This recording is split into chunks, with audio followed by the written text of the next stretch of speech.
Jadi Ustaz, ada Bapa, Ustaz izin. ada Firman, Ustaz, ada Ustaz, Roh Bunda Kudus. semua itu. Assalamualaikum warahmatullahi wabarakatuh. Waalaikumsalam. Ya, Waalaikumsalam warahmatullahi wabarakatuh. Lanjut. Lanjut Ustaz. Oke, Nyimak dulu, Bang Zuma, izin, nyimak. Bang Saya Zuma. nyimak dulu. Iya, Iya kan, silakan. tadi beliau sampaikan selalu mengatakan orang yang mendapatkan Roh Kudus. Saya kan tanya secara bahasa Roh itu apa, Kudus itu apa, secara bahasa supaya kami mengerti gitu loh. Roh Kudus itu seperti apa? Apakah sama yang kami pikirkan atau berbeda yang Bang Laskar pikirkan gitu loh. Nah, ini kan nggak nyambung nanti. Kalau disebut roh, ya Bang ya. Kalau di dalam kami ini roh itu sesemacam nyawa Bang. Atau boleh dikatakan setiap manusia itu diberikan roh. Ya kan, diberikan roh untuk dia hidup Bang. Nah, sedangkan kudus itu inti daripada kesucian roh itu sendiri gitu loh. Jadi apa kaitannya disebut tadi roh itu katanya rohnya Allah gitu loh, yang masuk ke padahal roh itu secara langsung adalah apa yang dimiliki seorang makhluk gitu loh Bang, seorang hamba gitu loh Bang.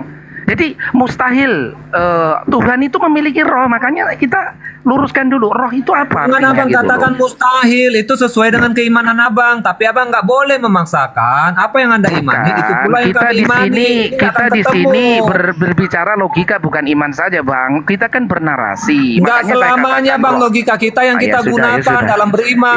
Ya sudah. Kalau Anda Keberadaan imani Tuhan seperti saja itu ya pun itu sudah nggak ada diskusi berarti. Nggak ada diskusi berarti. Kalau semua dengan keimanan ya Anda percayai seperti itu ya berarti itu. Maksud kita di sini ada diskusi. Terus keberadaan Tuhan, abang bisa pakai logika abang nggak dengan Diamlah dulu lah sekarang. dengan logika Dijelaskan anda pun dulu? juga ngerocok. Jelaskan Jadi tentang gini, keberadaan gini, Tuhan. Jelaskan dulu Bunda keberadaan Zuma. Tuhan dengan logika. Izin Aduh. Ustaz ya, Ustaz Abu bentar. Oke. Bunda Zuma. Jadi begini, dikatakan di dalam Yohanes 4 nomor 24 Tuhan itu roh. Nah, di dalam Lukas 4 nomor 18 dikatakan Yesus itu Tuhan karena ada roh di dalam dirinya. Berarti Tuhan faktor pertama ada di bumi. Oke? Nah, di dalam 2 Tawarik 6 nomor 18 bumi tak mampu menampung Tuhan, tapi saya nggak masuk di situ. Sekarang Kejadian 6 nomor 3 berfirmanlah Tuhan, rohku tidak akan tinggal semala-lamanya di dalam diri manusia. Berarti di dalam diri manusia ini bukan cuma Yesus Tuhan. Kalau ditarik bahwasanya di dalam diri Yesus itu ada Tuhan yaitu roh. Berarti bukan cuma Yesus, sesuai dengan Kejadian 6 nomor 3 Bung. Makanya data-data ini, data-data Anda, benar apa dikatakan Tuhan yang benar? Celakalah orang yang menulis Alkitab dengan tangan mereka itu sendiri dan berkata ini dari Tuhan. Ini Kejadian 6 nomor 3 jelas loh. Berfirmanlah Tuhan, rohku atau roh darinya sebenarnya itu. Rohku tidak akan tinggal selama-lamanya di dalam diri manusia.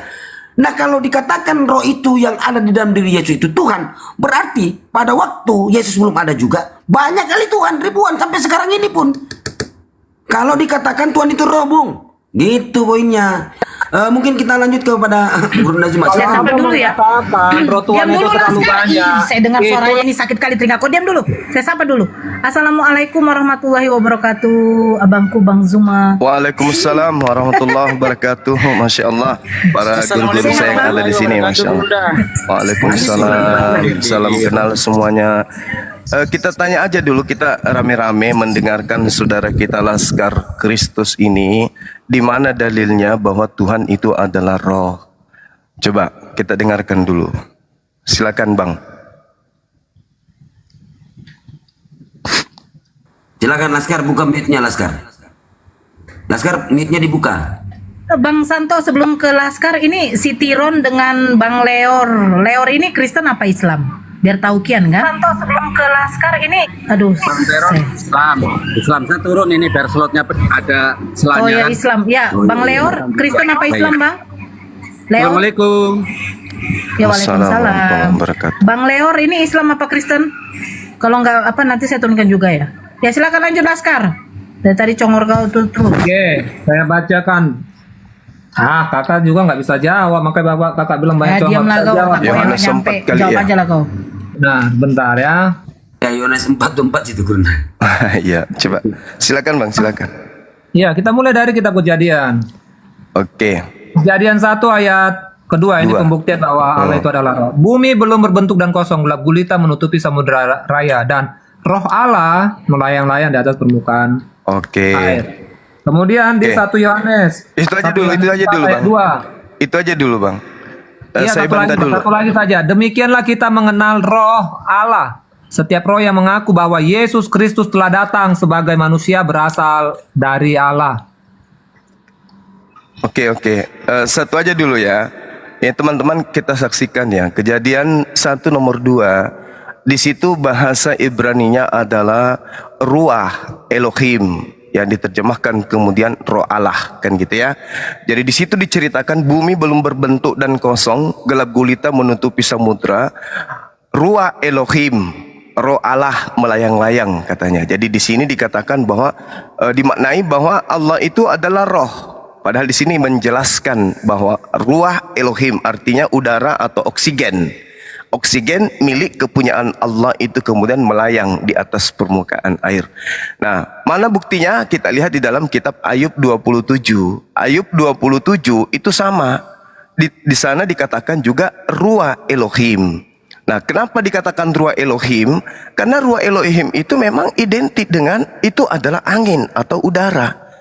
Ayub 27 nomor 3. Selama napasku masih ada padaku, Ruah Elohim masih di dalam lubang hidungku. Ini bahaya ini. Kalau Ruah Elohim itu diartikan Tuhan, berarti Tuhan ada di lubang hidung. Karena di Kejadian 1 nomor 2, bahasa Ibraninya Ruah Elohim. Ayub 27 nomor 3 juga sama, Ruah Elohim. Artinya bahwasanya kalau Ruah Elohim itu adalah Tuhan, maka Tuhan berada di dalam lubang hidungnya Ayub. Coba, Ruah Elohim. Yang betul adalah Kejadian 1 nomor 2 itu tidak bercerita tentang hakikat Tuhan. Kejadian 1 nomor 2 itu bercerita tentang ciptaan Tuhan berupa oksigen, berupa udara, berupa angin. Orang Yahudi yang mempunyai kitab juga mengartikan Ruah Elohim itu angin, udara atau oksigen. Selama napasku masih ada padaku dan Ruah Elohim masih di dalam lubang hidungku, bla bla bla bla dan seterusnya, maka diartikan Ruah Elohim itu adalah angin. Itu salah, gugur. Silakan tunjukkan lagi di mana dalilnya bahwa Tuhan yang disembah para nabi itu adalah Iya, roh. jadi itu Silakan. terserah mulai ya Bang Zuma ya. Kau mau menafsirkan seperti apa kitab Ayub maupun juga kitab Kejadian ini, tetapi itu jelas dikatakan dari bahwa roh Allah melayang-layang di atas permukaan air. Dan Oke. kalau tidak cukup itu banyak yang Silakan. menyatakan. Itu sudah gugur tadi, Bang. Itu sudah gugur. Enggak kok. Enggak. Ruah Elohim Gugur. itu apa? Gugur Ruah bagaimana? Elohim itu udara. Loh, Terus kenapa Ruah dikatakan Elohim, roh itu melayang-layang di atas permukaan air? Ruah Di atas Elohim roh Allah 27. dikatakan. Saudara, Ayub 27 nomor 3 Ruah Elohim di dalam lubang hidung itu apa? Itu konteks yang ada di Ayub itu berbeda lagi nanti penjelasannya.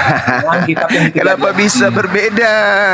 Bahasanya Ruah Elohim. Berarti kalau Anda mengatakan roh adalah Allah, berarti Anda harus mengartikan Tuhan Anda itu ada di lubang hidungnya Ayub. Kenapa jadi melayang-layang? Tuhan melayang-layang itu apa? Siapa yang mengajarkan Anda Tuhan melayang-layang? Itu gugur. Silakan Anda tunjukkan dari lagi yang lain bahwa Allah itu adalah Tuhan itu adalah roh, itu di mana dalilnya? Silakan. Ada banyak Bang. Ya, silakan. Tadi yang tadi iya. gugur, silakan. Apapun yang saya mau sampaikan. Tadi di 1 Yohanes 4 ayat 2 juga. Demikianlah kita mengenal roh Allah. Jadi Allah itu adalah roh dalam wujud Di mana roh. itu tertulis? Di mana itu? Di 1 Yohanes 4 ayat 2. Oke. Di situ dikatakan apa nomor satunya? Waspadalah, ujilah kepada roh. Sebab nabi palsu. Nah, lagi-lagi roh identik dengan nabi. Makhluk. Ayo, yang semangat. Mana? Tunjukkan dalilnya roh itu adalah Tuhan. Di mana? Anda menafsirkannya sesuka Anda jadi. Loh, tadi yang dikatakan nomor satunya apa? Itu kan Waspadalah, ujilah kepada setiap roh, apakah itu dari Tuhan atau dari setan. Sebab nabi-nabi palsu, tuh, pengajar-pengajar palsu artinya roh. Kalau dia nabi palsu berarti roh setan. Kalau dia nabi benar berarti roh Elohim. Berarti roh identik dengan nabi. Ayo, gugur lagi. Tidak, Silakan. tidak ada yang gugur, tidak ada yang gugur. Gugur lagi. Roh yang dimaksud di situ Gugur adalah bagaimana? makhluk. Tidak. Roh yang dimaksud di situ adalah makhluk, bukan Tuhan. Nabi yang dimaksud di situ. Silakan. 2 gugur. Yang ketiga, silakan. Nah, tidak ada yang gugur. Yang ketiga, silakan aja dengan doktrin Anda, silakan aja. Yang penting Banyak lagi yang menyatakan. satu lagi, tunjukkan. Yang jelas menentukan, Karena semua menjelaskan. Semua juga Anda akan gugurkan. Jadi ya buat apa? Jelaskan, yang menjelaskan langsung bahwa pencipta itu adalah roh, maka sembahlah dalam roh. Itu di mana tertulis yang kayak gitu? Ada enggak? Ada enggak? Ayo.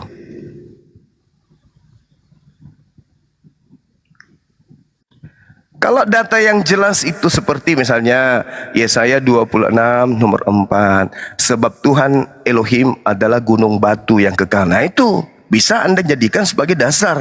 Tuhannya Kristen itu adalah batu. Bisa. Karena di situ dijelaskan sebab Tuhan itu adalah gunung batu yang kekal. Nah, itu bisa. Tapi ini yang tadi, ruah Elohim melayang-layang, tidak sedang mendefinisikan bahwa roh itu adalah Elohim, tidak.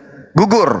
Satu lagi, habis itu saya serahkan kepada guru saya yang lain. Satu lagi, silakan. Tidak ada satupun yang gugur.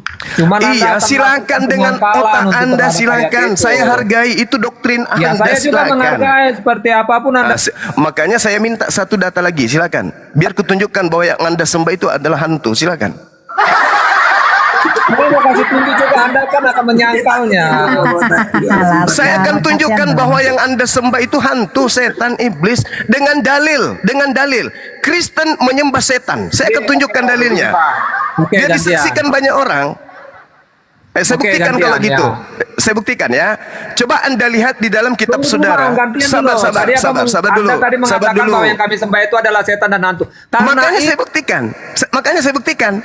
Nanti setelah saya buktikan, saya pertanggungjawabkan Bicara dulu. bagaimana Saya pertanggungjawabkan dulu perkataan saya bahwa Kristen menyembah setan, baru Anda bantah. Oke?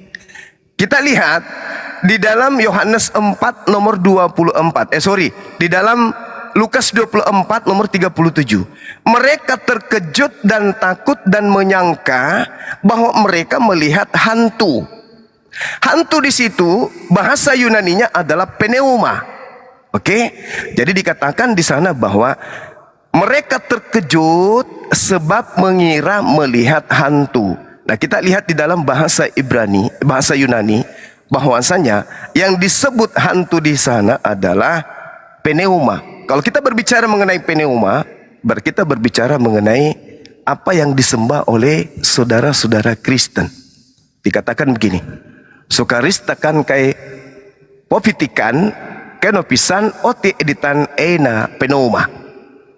Nah, pneuma ya kan? Kalau kita melihat di dalam Yohanes 4 nomor 24, Theos itu adalah pneuma. Anda mau lari ke mana? Theos itu adalah pneuma. Pneuma di dalam Lukas 24 37 artinya hantu. Di dalam Yohanes 4 nomor 24, Theos itu adalah pneuma. Berarti Theos itu adalah hantu. Berarti Kristen penyembah Hantu. hantu. Ini dalil.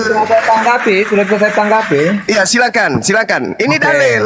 Ya, oke. Silakan. Iya, jadi Lukas 24 ayat 37 itu tadi, Abang tadi dan membacakan, mereka terkejut dan takut dan menyangka bahwa mereka melihat hantu. Jadi ini kebiasaan burukmu ya Bang ya. Kau mengambil Ya. ayat-ayat mencocokkan ketika kau berupaya untuk menarasikan bahwa yang kami sembah itu adalah hantu, maka kau mencari ayat-ayat di mana ada tertulis kata hantu. Padahal konteks ini, pembicaraan ini ketika Yesus telah bangkit dan di ayat 38 kan Ya, dikatakan bukan tetapi begitu. itu di 37 tadi ya. Sekarang di Ya. 38-nya kelanjutannya Ya. akan tetapi Ya, akan tetapi hantu, inilah aku, ini tanganku, ada apa dengan kalian?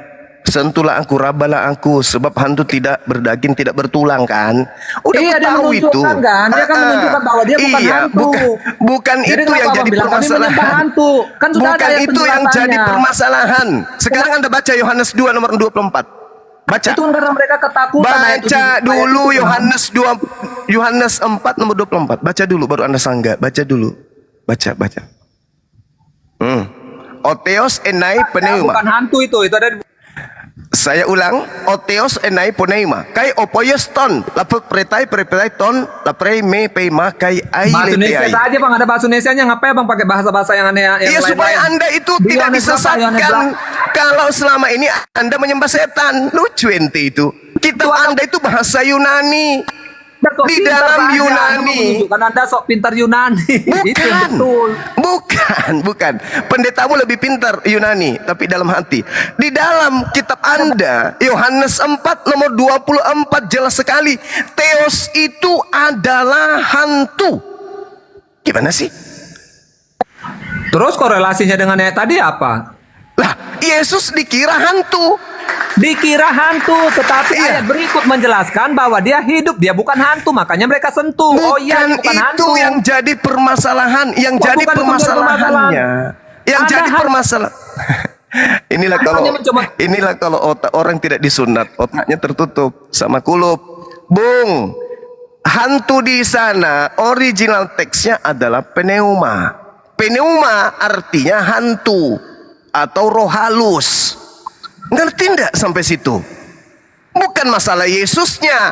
Yang kita maksud di sini adalah nomor 24 dari Yohanes 4. Anda, narasi Anda sekarang sudah berbeda lagi. Tadi Anda mau membuktikan dari Lukas.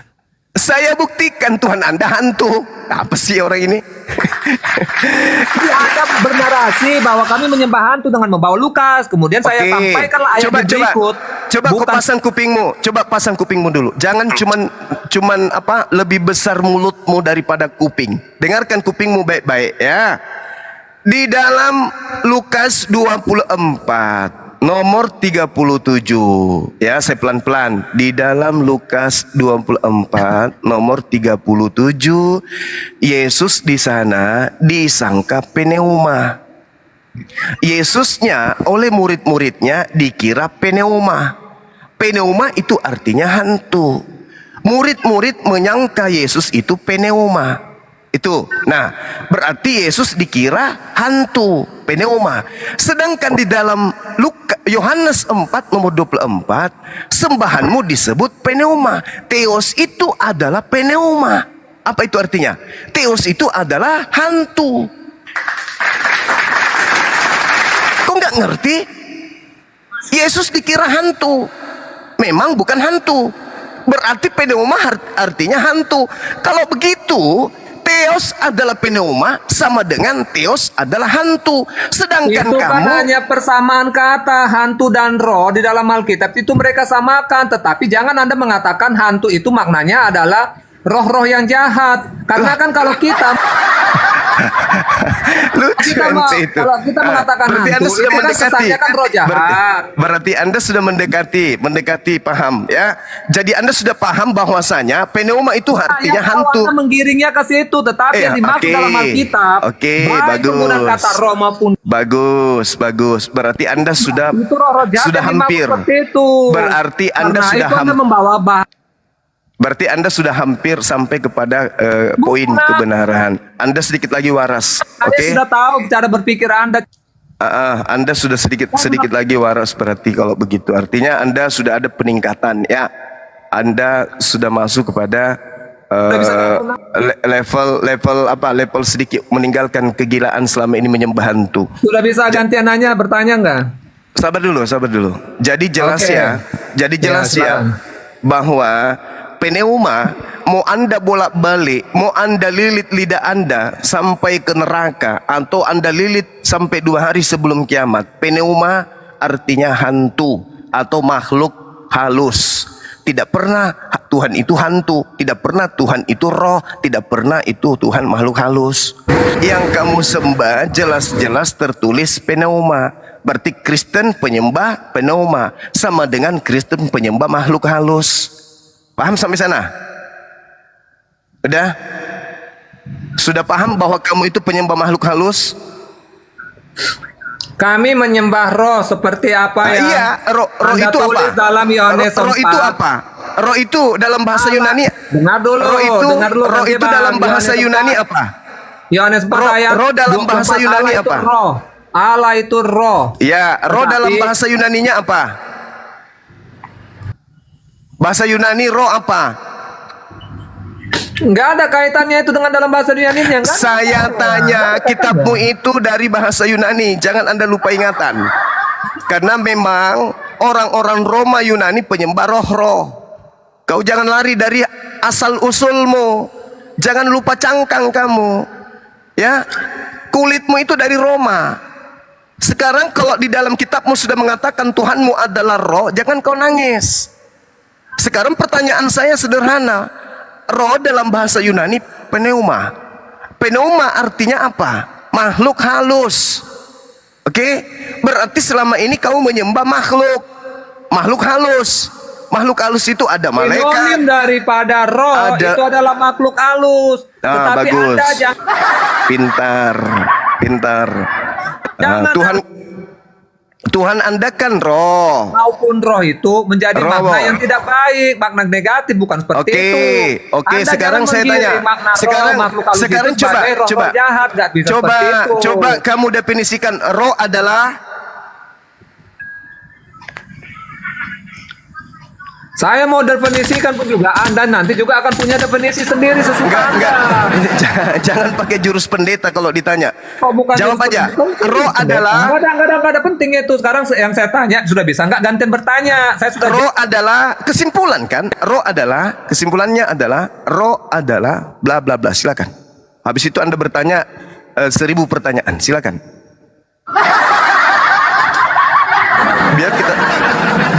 Biar semua orang tahu bahwa Kristen itu penyembah makhluk halus. Roh adalah nggak apa-apa. Anda mau mengatakan penyembah makhluk nggak apa. Yang pasti jangan menyerah begitu. Kita ini diskusi ilmiah. Roh adalah jawab. Supaya yang lain yang masih bisa waras sadar, oh selama ini kita penyembah makhluk halus ternyata, kan gitu. Nah, sebagai wakil dari mereka, mau anda menyinonomkan dengan makhluk halus nggak ada masalah, nggak ada masalah. iya silakan Anda katakan roh adalah simpulan kan. Habis itu Anda masuk bertanya 1000 pertanyaan. Silakan. Roh adalah Kok malu dijawab? Roh itu ya sesuatu yang nggak bisa dilihat oleh kasat mata. tidak kayak gitu. Berani dia. Astagfirullah. Seperti tadi Ayo. nuduh Ibrahim zina gak berani dia. Benar-benar. Roh adalah cepat supaya Anda masuk bertanya ke saya. Tadi kan saya sudah katakan. Roh adalah- itu nggak bisa dilihat oleh kasat mata. Bukan itu, kentutmu juga nggak bisa dilihat. Jangan sampai ku bilang Tuhanmu kentut. Ya, saya tanya samamu pakai ilmiah. Kita diskusinya itu yang masuk akal, yang rasio itu seimbang antara akal dan apa yang tertulis di dalam kitab yang Anda anggap suci. Roh adalah jawab. Sebelum Anda bertanya 1000 pertanyaan. Nanti teman-teman hitung pertanyaan pertama, kedua, ketiga sampai mulut Anda robek bertanya. Silakan. Roh adalah Tadi kan sudah jawab. Berkali apa? Roh adalah, ini kan Tuhanmu nih. Tuhan saya, Tuhan Kristen adalah roh. Sedangkan roh definisinya adalah, supaya kita dapat kesimpulan gitu. Silakan. Terserah Anda mau memaknainya seperti apa. Gimana kita mau itu roh. diskusi dengan orang yang terserah? Gimana ini? Nanti kalau kau bertanya, jawabnya saya terserah gimana? Gak bagus kan? Anda Kita memaknai mewakili, roh Tuhan. kita mewakili banyak orang. Ketika saya tanya, definisikan roh itu sebagai kesimpulan bahwa Kristen itu menyembah roh. Roh adalah, silakan.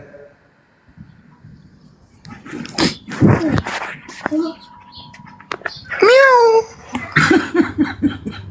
Sudah, tadi saya sudah jawab. Jangan bergeser house Ya sampai sudah, dia. menurutmu apa? Jangan saya, karena saya tidak menyembah roh. Saudara sudah yang jawab. harus. Tapi Anda nggak roh menerima. adalah. Terus mau bagaimana coba? Saya sudah Enggak, jawab. roh, Anda nggak kamu terima. belum jawab. Kamu belum jawab. Sudah, Roh saya sudah adalah. jawab tadi. Saya sudah Roh jawab. adalah sesuatu yang roh. Sesuatu apa? roh adalah Saya tadi roh sudah adalah jawab, ini yang mute saya ini kurang kerjaan ya. roh adalah, silakan. Roh adalah. Tadi saya sudah jawab, sesuatu yang nggak bisa dilihat oleh kasat mata. Oke, berarti Tuhanmu setara dengan kentut. Begitu ya? Ya. Tidak bisa dilihat, tapi bisa dirasakan. Begitu. Kentut berarti ya. Kesimpulannya salah nggak? Ini cepat sebelum Anda bertanya nih.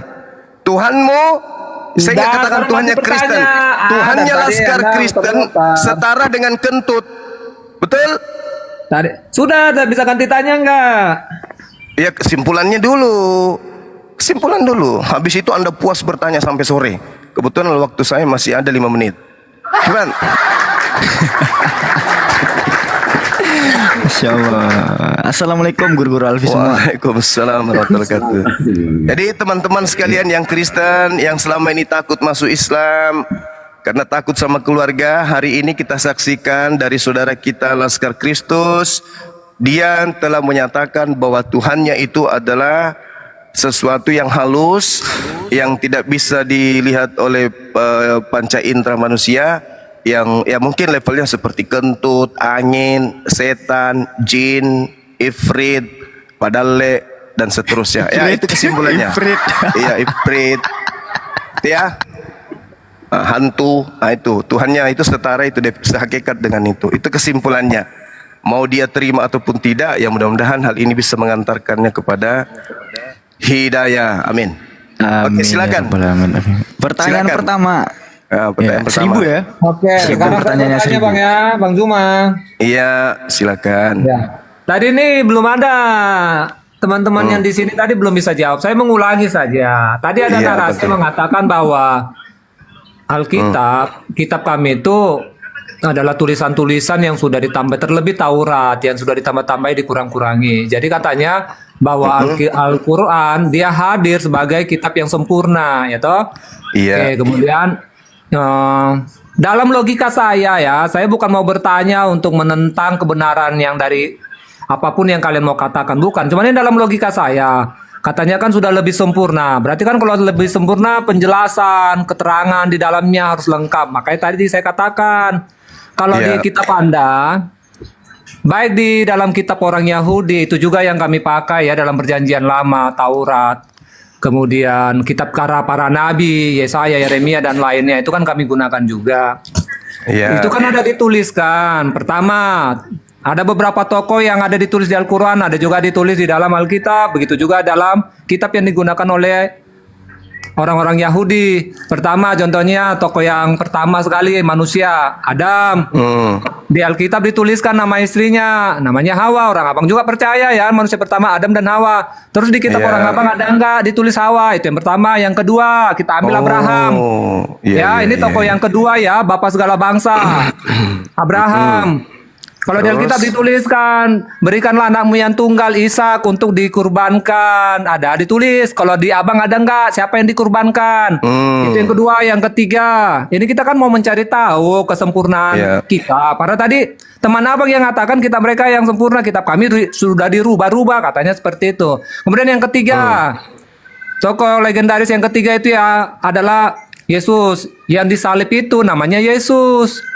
Dan orang Yahudi pun mengakui yang disalib itu namanya Yesus. Kalau di orang Abang, Isa itu diangkat hidup-hidup. Kemudian diserupakanlah orang yang nggak tahu apa-apa, dia diserupakan, kaget-kaget dia jadi Isa dan dia disalibkan. Siapa namanya? Kalau dalam kitab Abang. Ini silakan jawab, Bang. apa yang Anda pertanyakan? Ini kan kita kan mau mencari tahu kesempurnaan dari kitab masing-masing. Katanya kitab Abang yang sempurna. Oke, Iya, terus? siapa? Abang mengakui enggak bahwa manusia pertama Adam dan Hawa?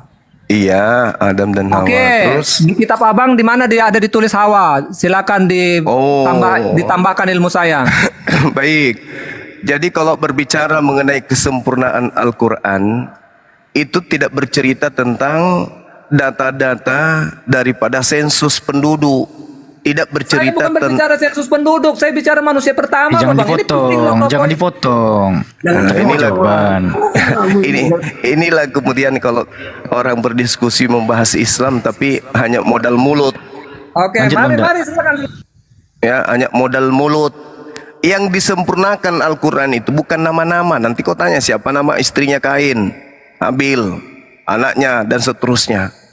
Bukan begitu. Allah Subhanahu wa Ta'ala memberikan aturan main kepada setiap nabi berdasarkan dengan zamannya. Nabi Adam, terus kemudian nabi-nabi setelahnya, terakhir Nabi Isa alaihissalam. Yang disempurnakan itu bukan nama-nama, yang disempurnakan itu hukum, panduan hidup manusia. Itu yang disempurnakan Al-Quran, panduan hidup yang disempurnakan oleh Al-Quran, bukan nama-nama orang yang ada di dalam Al-Quran. Coba lihat Islam itu, Tuhannya sempurna enggak? Ilmu tauhid mereka tentang Tuhannya sempurna? Tidak. Kasat kusut seperti kalian. Ada Yesus itu Tuhan, ada Nabi, ada Rasul, ada dia oneness dan seterusnya. Kalau di Islam itu sudah sempurna. Tuhan itu tidak diragukan lagi, Allah. Kemudian berbicara mengenai cara berhubungan dengan Allah, cara berinteraksi dengan Allah, disebut ibadah. Sempurna enggak ibadahnya umat Islam? Sempurna. Salatnya, mau salat apa, semuanya sempurna. Enggak ada lagi yang ditambah, enggak ada lagi yang perlu dikurangi. Sempurna. Jadi semua yang dimaksud dalam Al-Quran itu semua yang terkait dengan hukum yang dibutuhkan oleh kemaslahatan kehidupan manusia. Nah, kalau Yesus sempurna enggak ibadahnya? Belum sempurna, karena belum menjadi satu kaidah. Bahkan Yesus mengatakan, masih banyak yang ingin aku ajarkan, tapi kamu belum sanggup untuk menanggungnya. Tetapi ketika ia datang, yaitu roh kebenaran, dialah yang akan membimbing kamu ke dalam semua kebenaran. Berarti yang datang setelah para nabi adalah kesempurnaan. Makanya dalam Yeremia 29:11 itu, aku tahu rancanganku tentang kalian, yaitu rancangan tentang shalom, Islam. Jadi yang disempurnakan bukan orang per orang, bukan biografi, tapi yang disempurnakan itu adalah hukum yang dibutuhkan oleh manusia. Makanya di Islam itu ibadah paginya, ibadah siangnya, ibadah sorenya, ibadah malamnya, ibadah subuhnya lengkap, sempurna, tak ada lagi. Nah, sebaliknya di Kristen ibadah Minggu itu tidak ada asalnya, nggak ada asalnya. Contohnya kesempurnaan itu kita lihat, ya ayyuhalladzina amanu idza nudiya lis-sholati min yaumil jum'ah. Salat Jumat ada hukumnya, ada perintahnya, ada kaidahnya, ada rukun wajib dan sunnah di sana, sempurna. Kalau dibandingkan agamamu ibadah Minggu, mana perintahnya? Tidak ada. Jadi kesempurnaan yang dimaksud Al-Quran itu adalah tata cara bertuhan, tata cara beribadah, tata cara berhubungan kepada sesama makhluk. Hablum minallah dan hablum minan nas. Itu yang disempurnakan oleh Al-Quran. Demikian. Yang belum paham ya, belum paham. Lah Anda kan Kristen, wajar Anda nggak paham. Iya, gantian kan. Anda belum paham inti dari pertanyaan saya. Anda mengakui namanya istri daripada Adam itu namanya Hawa. Yang saya tanyakan, dari mana kalian ambil kata Hawa? Kalau memang kitab Anda sempurna, itu loh yang saya tanya. Kedua, Anda percaya bahwa yang dikurbankan itu adalah Ismail. Di mana ayatnya tertulis dalam kitab Anda bahwa Ismail yang dikurbankan, yang diminta oleh Allah? Iya kan? Kan itu kan pernyataan daripada kalian. Kemudian yang ketiga, yang disalibkan itu kami percaya itu adalah yang namanya Yesus, anak daripada Bunda Maria. Banyak kali, jangan diborong sekaligus, kan kesempatan Anda sampai 1000 pertanyaan terlalu. dalam kitab Anda yang disalibkan pula tadi ini. Udah dibilang waktumu itu 1000 pertanyaan, tapi jangan sekaligus Anda borong. Oke. Jadi kalau berbicara mengenai Islam, Nabi Adam disebutkan dalam Al-Quran, kemudian istrinya disebutkan dalam uraian Rasulullah. Hukum Islam itu bersumber dari dua, Al-Quran dan As-Sunnah. Yang menjelaskan tentang nama dari istri Nabi Adam itu adalah baginda Rasulullah Muhammad SAW. Dah selesai. Pertanyaan yang kedua belum selesai Bang, belum selesai. Yang saya tanyakan yang ada. Apa sih orang ini? Sudah selesai. Nabi Adam itu disebutkan kemudian di dalam hadits nama istrinya. Oke? Dah selesai kan? Nah, Kenapa sekarang nggak dalam Al-Quran? Kenapa nggak ditulis dalam Al-Quran? Lah, kenapa kamu yang ngatur-ngatur Al-Quran? Kamu yang mau atur Allah gitu maksudnya? Bukan mau mengatur. Tadi kan kalian bilang kan kita kalian lebih Iya, lebih sempurna lah kitab suci kami. kenapa ada Karena tertulis dalam Al-Quran, Alkitab? kitab suci kami itu ada 2. Lucu ente itu. Al-Quran itu datang kepada baginda Rasul Muhammad sallallahu alaihi wasallam. Baginda Rasul Muhammad sallallahu alaihi wasallam diperintahkan untuk menguraikan, menjelaskan. Jadi bahasa kata istri di dalam Al-Qur'an tentang Nabi Adam itu diuraikan oleh baginda Rasulullah bahwa nama istrinya itu adalah Hawa. Dah selesai. Oke, ketika Nah, selesai. dijelaskan, diuraikan ya dalam apa namanya tadi yang kitab yang kedua, hadis Bang ya. Ya. Oke, itu dapat hikmat dari mana? Rasul Muhammad SAW itu ketika berbicara mengenai hal yang diwahyukan oleh Allah, Iya, baik itu informasinya dapat dari mana? Beliau menuliskannya dapat informasi dari mana? Ini saya mau dari tambah Allah tingkat, mau langsung ke nambah dalam ilmu hatinya, saja. langsung ke dalam kalbunya. Oke, itu namanya ilham, itu namanya wahyu. Selesai. Oke, Oke. sekarang boleh nggak saya bertanya ya? Ini kan saya kan hanya penasaran. Pertanyaan kedua tadi anggap terkait dengan Nabi Ismail atau Saya Nabi penasaran saja, Ishak. saya penasaran.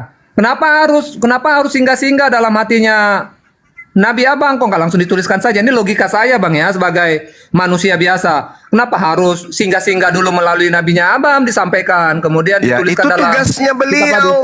Bil itu bayyinati tugasnya ya. was-zubur Oh, wa berarti- anzalna ilaika oke. dzikr litubayyina lin-nasi ma nuzila ilaihim wa la'allahum yatafakkarun. Tugas beliau sebagai nabi sama seperti Yesus tugasnya sebagai nabi. Ngapa Lukas serta Paulus yang punya peran Nggak penting? ada tugas, nggak ada tertulis tugas Yesus sebagai nabi. Abang baca dari mana? Kalau di Alkitab nggak ada ditulis seperti itu, tugas Yesus sebagai nabi. Ini tugasmu, nggak usahlah menambah-nambah narasi. Lanjut. Baik, kalau ada Oke, dalilnya sekarang- Yesus nabi gimana? Hah? Kalau ada dalilnya Yesus sebagai nabi gimana? Kamu yang memotong-motong apa yang tertulis dalam Bible karena kau itu bukan pengikut Yesus. Iya, di mana ada tertulis Bang? Di mana ada tertulis Yesus mengatakan Oke. bahwa dia adalah nabi? Silakan. Oke, dikatakan oleh Yesus bahwasanya seorang nabi akan ditolak dari umatnya. Itu siapa yang dia maksud? Hah? Bang, Abang paham nggak? Dikatakan Saya bahwa tanya adalah dulu, seorang nabi akan ditolak dari umatnya sendiri. Siapa yang dimaksud oleh Yesus itu? kalimatnya bukan seperti itu. Lalu? Buka ayatnya bukan seperti itu kalimat lengkapnya. Silakan. Bukan seperti itu, Silakan ya. Anda buka. Silakan Anda Anda yang buka. menyebutkan. Di Silakan. dalam kitab mana? Anda yang menyebutkan. Di mana dalam kitab mana? Anda menolak, tetapi Anda mengatakan tidak seperti itu. Berarti Anda tahu. Silakan Memang Anda kalimatnya tunjukkan. nggak seperti itu. Coba yang saya paham. tunjukkan. Iya, tunjukkan dalam kepada kitab saya. mana? Tunjukkan. Dalam kitab mana? Tunjukkan. Anda yang mendahului. Anda yang mendahului. terkait Anda dengan kalimat itu. mengatakan kalimatnya tidak seperti Berarti Anda itu. mengarang. Tunjukkan Anda pun coba. tidak tahu ayatnya. Anda pun Tunjukkan tidak kepada tahu. saya. Tunjukkan kepada saya. Mana dalilnya yang Anda maksud? Melucukan loh Bang Juma, Anda melucukan. Anda pertama sekali menyinggung itu, tapi Anda tidak hafal ayatnya. Anda menolak, dalilnya Kok banyak. menolak? Dalilnya banyak di dalam Bible. Anda yang mengatakan seorang nabi akan ditolak. Mana? Seorang nabi akan ditolak. Jangan hanya ngotot, jangan hanya berarasi mana, di mana tertulis, di mana tertulis. Contoh misalnya Markus 6 nomor 4, Lukas Oke, 4 satu-satu kita nomor baca, 18, satu-satu. Lukas Markus 6. 4 24, Ayat 4 saya baca, Lukas nggak usah 4 Abang sebut. 43, Nggak usah Abang Lukas baca 7 semua nomor satu-satu, 16. gitu. Laskar ini nggak Allahu bisa Akbar. diajak kondusif. Nggak Bang bisa, Juma. nggak bisa, Tunjukkan nggak aja Bukan gimana. nggak bisa diajak kondusif. Masa kalian mau sebut-sebut Bukan aja, tapi tidak Nak. kita bacakan? Sakit Kita kepala baca. dengarnya. Saya baca ya, saya baca. Markus 6 ayat 4. Maka Yesus berkata kepada mereka, seorang nabi dihormati di mana-mana kecuali di tempat asalnya sendiri di antara kaum keluar. Ini Itu yang siapa? dikatakan. Dia bukan Nabi yang menyatakan dimaksud di situ. tentang- Dia Nabi yang bukan dimaksud di tentang- situ siapa? Memang dalam apa ya, dalam kebiasaan dalam kehidupan Memang. orang Israel, dengar, memang para nabi-nabi di masa itu memang ditolak di negerinya, kan itu yang dijelaskan oleh Yesus. Jadi Tapi dia Yesus tak bukan mengatakan, nabi. Dalam pandangan banyak orang dia nabi. Sekarang saya karena tanya, orang- jadi menurutmu Yesus itu bukan nabi? tidak nabi. Bukan Wah, Nabi Yesus berarti itu? Bible salah. Berarti LAI salah nih. Alfi punya kitab nih. Nah, Mana bahaya nih. ayatnya? Ini Oke. bukan Yesus mengatakan bahwa aku adalah nabi, Oke, aku oke, ditolak. oke. Tak seperti itu. Anda hanya Alfi, tenang ya. mencocok-cocokkan. Anda mencocok-cocokkan. Di mana ada tertulis? Markus 6 Yesus nomor mengatakan dia nabi. 4 Lukas 4:24. Sekarang kita Nih, baca bahaya, Lukas 4 bahaya 24. narasi dia nih. Bahaya Kita dia. sebut satu persatu seolah-olah isi Anda benar. Kita baca Lukas 4. Modal congor kayak Anda gini. yang modal congor. Turunin Kita aja baca nggak, Bang? kalimatnya. Turunin aja nak. Sudah ada si Anton. Iya, dia modal congor aja teriak. Matius, Loh, Bang Laskar, Bang Laskar. Baca salah rupanya, Bang. Matius, Apa salah? Kita lihat Bang Laskar, pembuktian. Bang Laskar. Wah, turun dia. Halo. Iya. Aku berkata kepadamu sesungguhnya tidak ada nabi yang dihargai di tempat asalnya. Itu kenapa Yesus mengatakan itu ya? Karena dia ditolak oleh umatnya sendiri, tuyul. Nah, Mana sih cuma sama Nabi 26? Jelas ya di situ Gurunda perikopnya kan Yesus ditolak itu. iya, Yesus ngaku nabi, banyak dalilnya. Dia dari tadi ngerotot sendiri.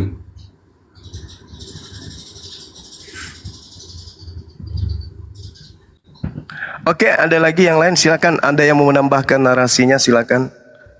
Atau mau membantah saya tadi silakan. Di Matius 13:57 tadi tuh sangat eksplisit tuh.